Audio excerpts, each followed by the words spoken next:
Let's talk about addiction for a few minutes. First of all, I want to say that I've never met anyone with an addiction who didn't start out using it as a way of coping with painful emotions.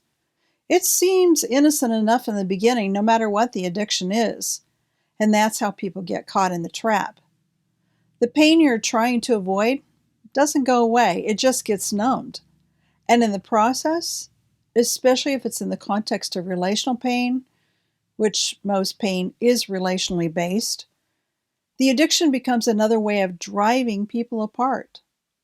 For example, if your mate was critical, controlling, or anxious in the relationship and you didn't know how to respond, you might choose to engage in a behavior to distract yourself or deaden your feelings. At some point, however, the behavior becomes an addiction, taking over your life. Your initial problem isn't solved. You needed acceptance, love, and to be on the same page with your mate. Now you have an added problem, one that won't make your mate any more likely to accept you, love you, or be on the same page with you. Instead of working on the underlying issues, your addiction is defining your relationship.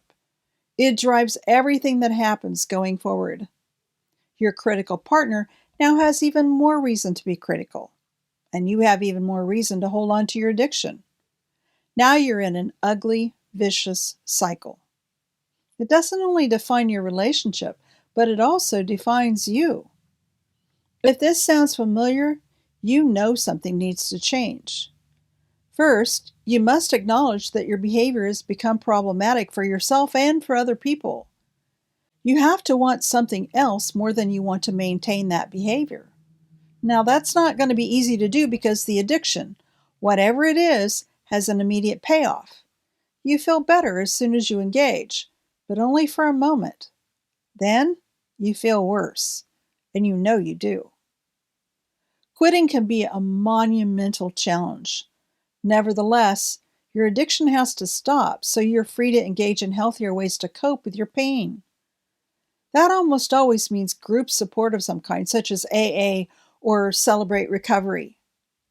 You may not realize that being at work all the time is another way to numb pain and to avoid what's really going on in the relationship. You know that, right? Are you willing to find a way to work through what got you there in the first place? At the same time, your mate needs to realize their role. Your partner's behavior is also part of the addiction cycle. He or she didn't cause the addiction, that was your choice. However, you're still in this together. You made really bad choices instead of talking about what's really going on between you, but you needed a safe place to do that. It's hard to say you're afraid of your mate's reactions.